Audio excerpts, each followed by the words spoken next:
which brings us to our last story of the day, which is about a naked mole rat aging research.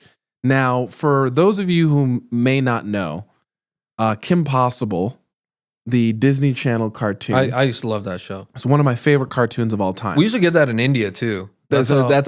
That's how good it was. Global. Yeah. Not only is it one of my personal favorites, so when you sent me the show notes, I was like, oh, we're going to talk about Rufus. Yeah. The do ringtone to Call Me, Beat Me, Kim Possible is my literal SMS ringtone currently right now on my iPhone 16 Pro Max. Dude, that's just how much triggered like so many childhood memories when you did that. It's like, you know that's so Raven when like the camera goes into her eye. That's what just happened. Same exact thing. So this is a longevity story ultimately that we're going to talk about. Now this story, as we've talked about in previous episodes, is out of Tongji University in Shanghai, China. The headline was Naked Mole Rat's DNA could hold the key to long life. Yeah. And it was published in Science. And so what's the top line here about the connection between this naked mole rat and now understanding longevity generally? Yeah. I mean, longevity is something that we've been after for a very long time. And it turns out the naked mole rat's DNA could hold a secret to how to live longer. Okay? I told you guys. Yeah, dude, naked mole rats are incredible animals. And we're going to get right into it, okay? So, there's a grand challenge when it comes to aging, right? And the quest for living longer. There's two main theories when it comes to aging. There's the programmed theory, which means that aging is a deliberate, genetically determined mechanism that makes us die, right? It's programmed into our genes such that the hormones kick in at a certain age. There's some internal clock that kicks in, and that sort of it's part of evolution. It's a way to make sure that no one's living too long. Okay. Then there's damage or error theories, which suggest that aging is actually just a cumulative result of environmental insults and imperfect repair.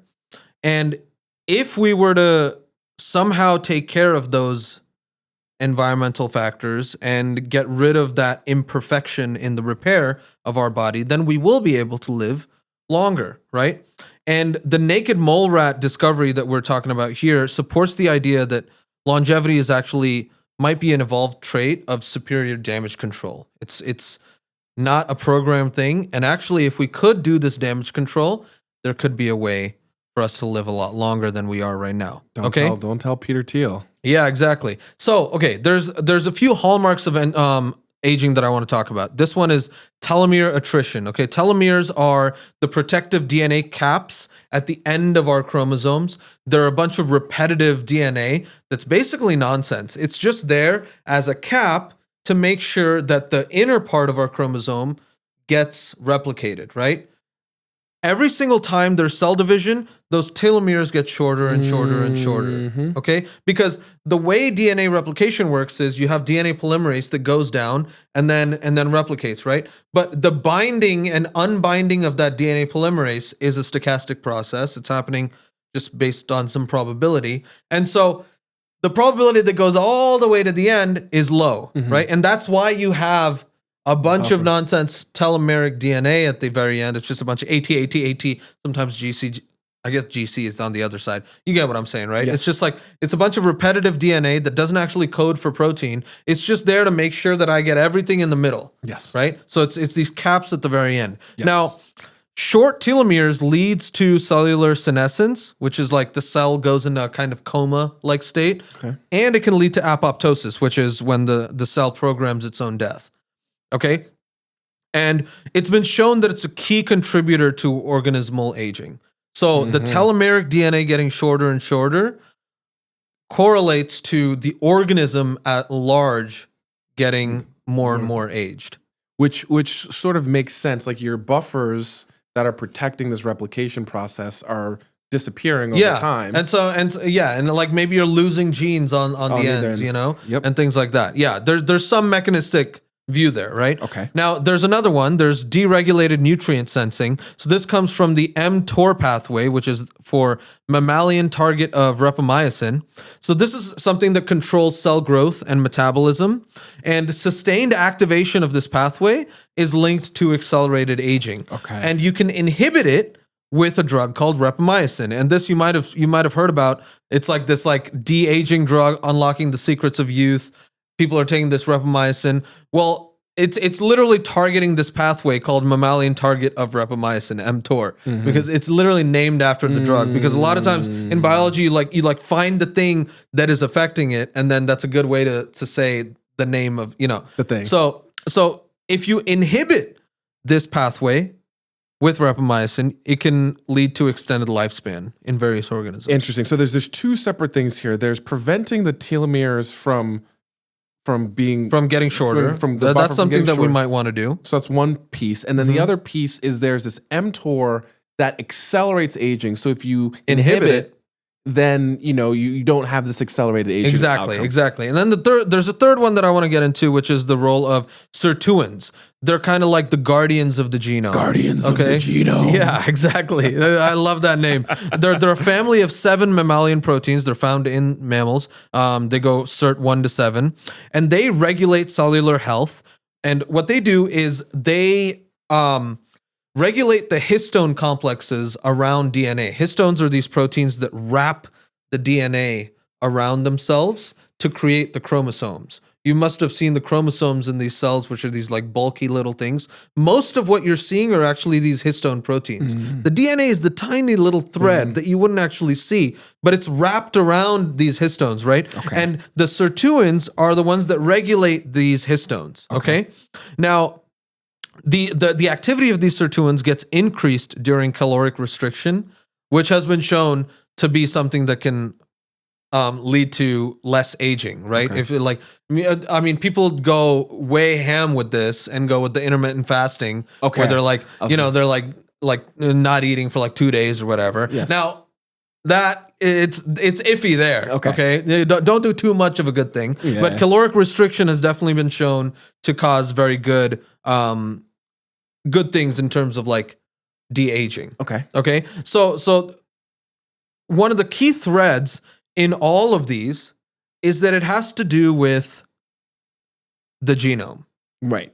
Right? Like aging, all these factors are correlated to the genome, to the DNA. So if we want to talk about aging, we have to talk about the genome. Yeah, if we want to talk about aging, we want to talk about the genome. Specifically, we want to talk about genomic instability, right? The idea is the more stable your genome is, all 3 of these things that I just talked about are basically making the genome more stable. The more stable your genome is, the less aging you do, right? Genomic instability is the most fundamental driver for aging, it seems, right? And what we want to do is we want to prevent DNA damage. And if there is DNA damage, we want to repair it, okay? The worst kind of DNA damage is something called a double-stranded break. DNA is a double strand. It's got two strands interlocked in a ladder. If you break one, it's fine because you can use the other part to sort of repair it. But if you break both, then you've effectively split the chromosome in 2, right? So that's really bad. Yes. Not great. It's the most catastrophic way of doing things, right? And accumulation of these unrepaired double-stranded breaks can cause cellular senescence. It can cause apoptosis. Too much of this in your body, and you're aging a lot. Okay, so the efficiency and fidelity of this double-stranded break determines your resistance to aging. And usually, what happens is, if you get a double-stranded break, remember you have 2 copies, right, in your cell of the chromosomes. Especially in the during cell division, the cell makes 2 different copies, right? So during the S phase of your cell cycle, there's going to be 2 copies. You can use that other copy, right, to be like, crap, where does this fit? Yes. Right? And did I miss anything? Because if the 2 broke, yes, and some of the DNA fell off, I don't want to just like attach it and then like delete an entire gene. Yes. So I can get the copy from my sister chromatid, like the copy of it. Yes. And then I shouldn't say sister chromatid because that's the other pair. But from your homologous chromosome, which is the exact copy, yes, bring it over, compare the 2 strands, and then be like, oh, I'm missing an A here, a T here, yes, a G here.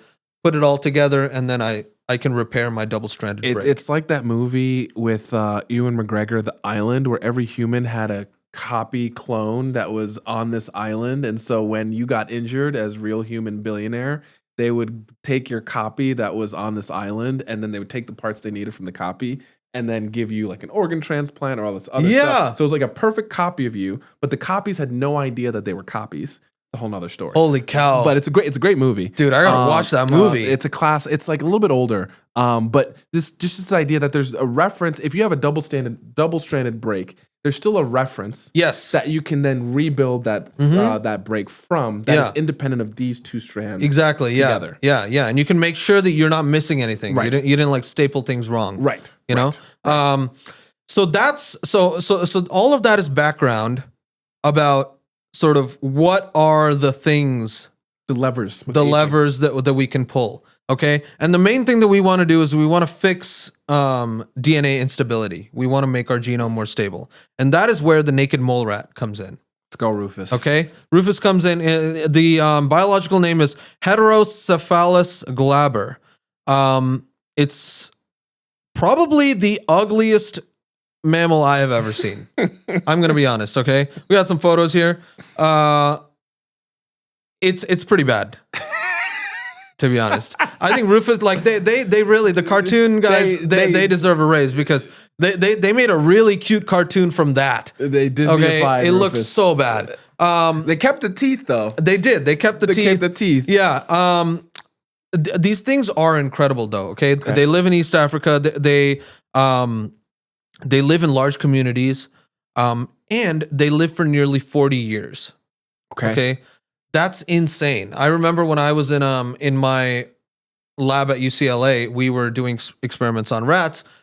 Our lab rats lived max 2-3 years, right? And that's like max, because in the wild, rats are going to live like, you know, there's rat on rat violence, right? But they lived a pretty good life in our behavior lab. We weren't one of the other labs, let's say, but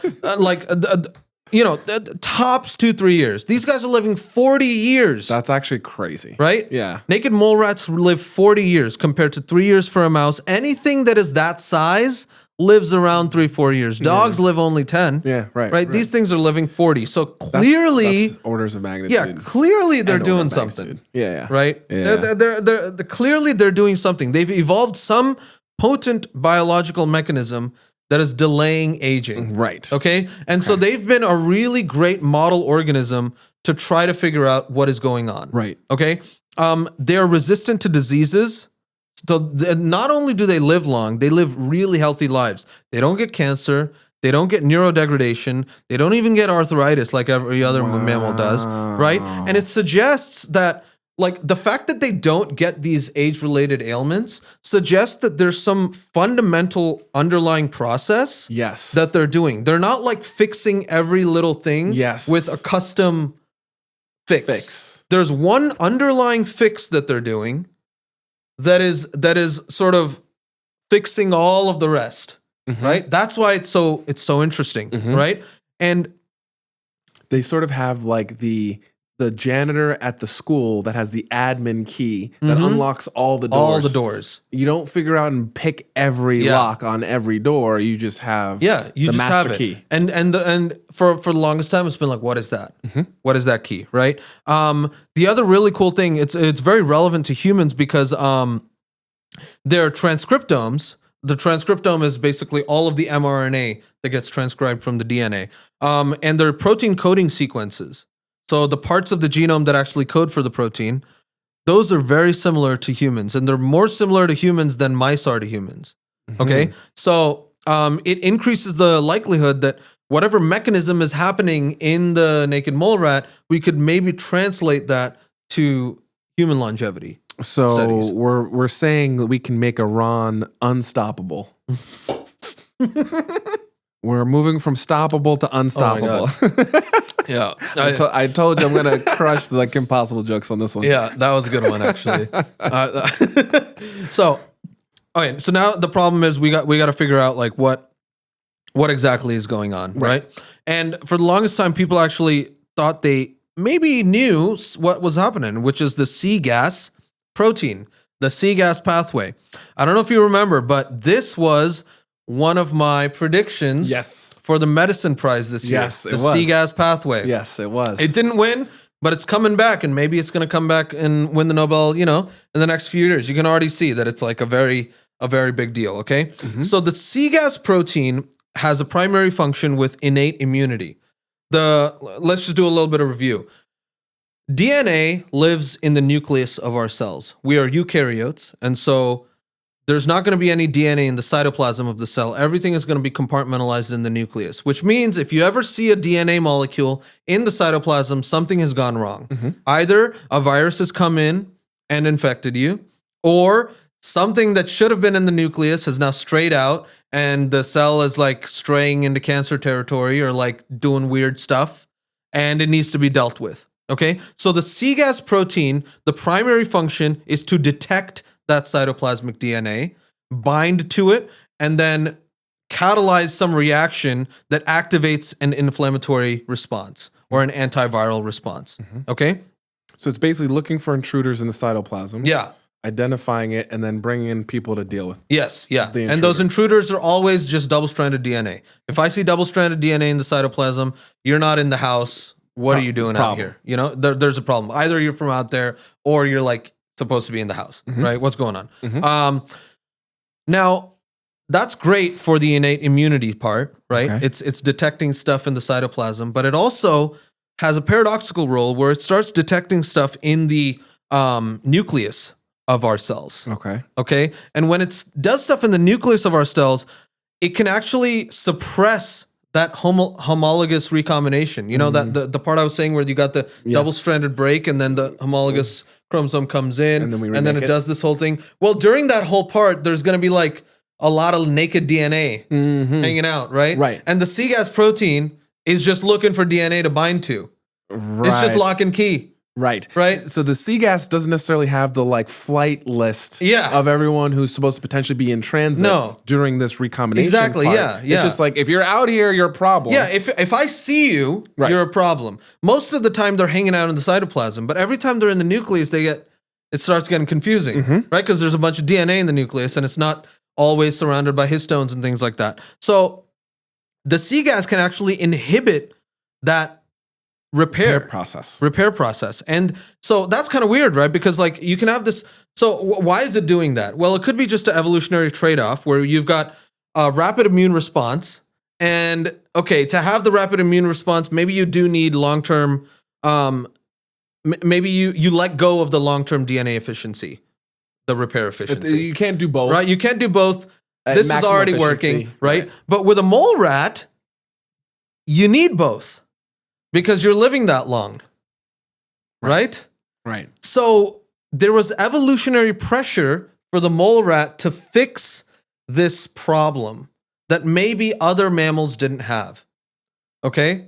And that's what this paper is doing. Okay? So this paper that was out in Cell, it's unraveling the naked mole rat's genetic secret. They found the cGAS mediated mechanism in that naked mole rat, and they showed why that DNA, the part of the DNA that codes for the cGAS, is different than the humans, and how that difference actually manifests within the cell. Fascinating. Okay, so they're actually doing that. So there's an unexpected function. The first thing they did was they used GFP, which is green fluorescent protein. It's a great tag for whenever you want to see stuff that's going on in the cell. You tag it with GFP, and what they can actually see with the GFP is this activity that's happening inside the nucleus. And what they found is when you have the naked mole rat's cGAS version versus the human version or the mouse version, the naked mole rat cGAS version had 3-fold higher concentrations during this homologous recombination than the human version. Yes. Okay. And so, and if you take CRISPR-Cas9 and you cut out the naked mole rat version, then those cells can no longer do this homologous recombination. So not only is the naked mole rat version not inhibiting this homologous recombination, it's actually helping.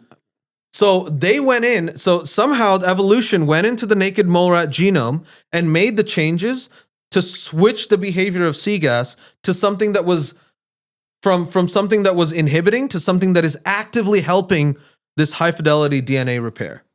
as independent from the job responsibility of dealing with rogue DNA within the outside. cytoplasm. Yes, it still does that. It still does that. It still does that job, but inside the nucleus, now it's doing an additional job. It's actually helping this homologous DNA repair, and not having this sort of conflict of it now has access to the classified exactly. system. And so they did a bunch of different molecular biology techniques to pinpoint the domain of the cGAS protein that was different. Once they pinpointed the domain that was different, they went in and looked at what were the amino acids that were different. They found 16 different amino acids. Then they went in and made chimeric proteins, where what you can do is you can put in this amino acid and this amino acid and see which of those, because some of those 16 might just be like random evolution type stuff. Right. But 4 of those 16 were specific substitutions that caused this switch.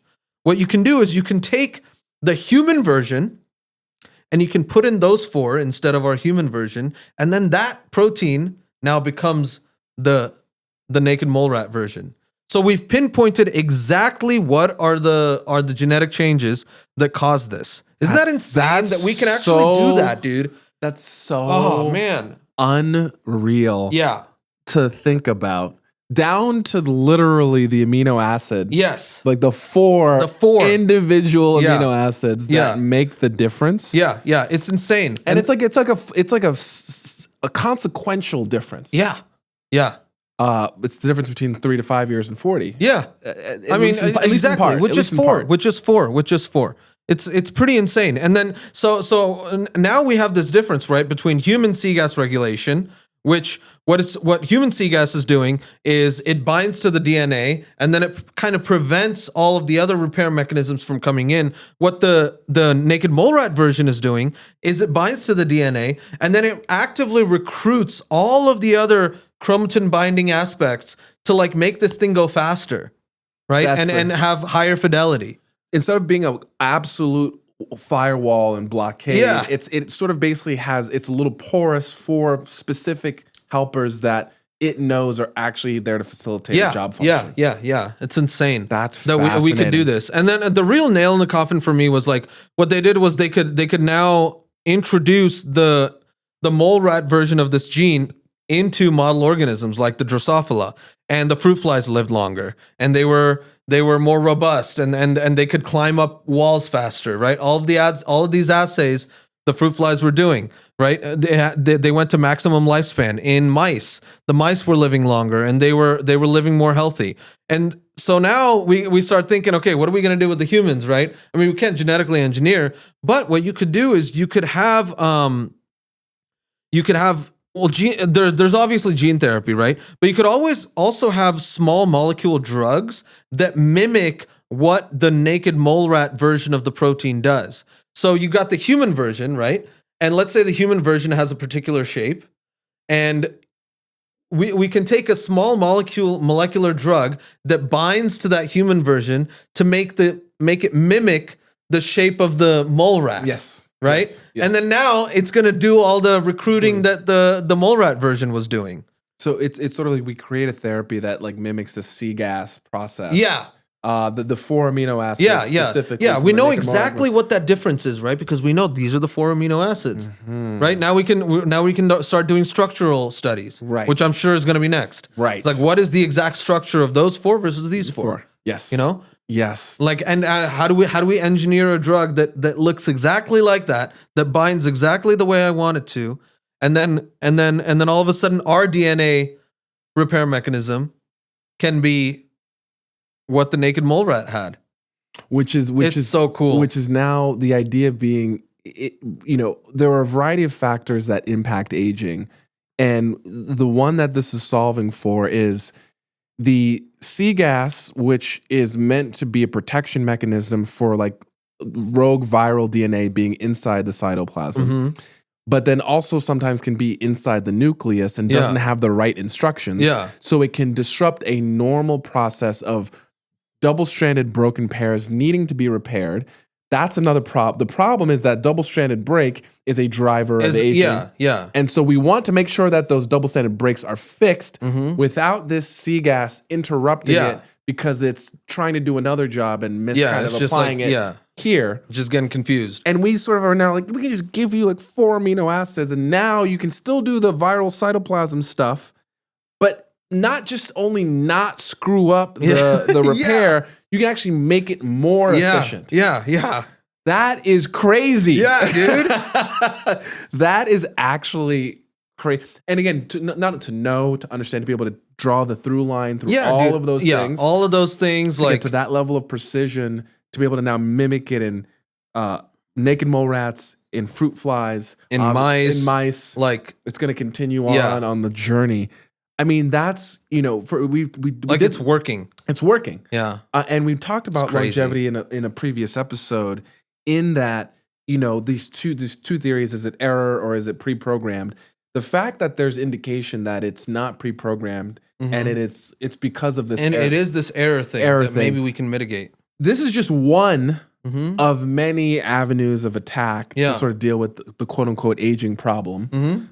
And this might not be the only secret that the naked mole rat has, right? It's just just one. It could be, as you said, the janitor with the master key, but there might be, groundskeepers with a master key as well. Yes. Yeah. Yes. This is truly, truly fascinating. This was a great series of stories this week.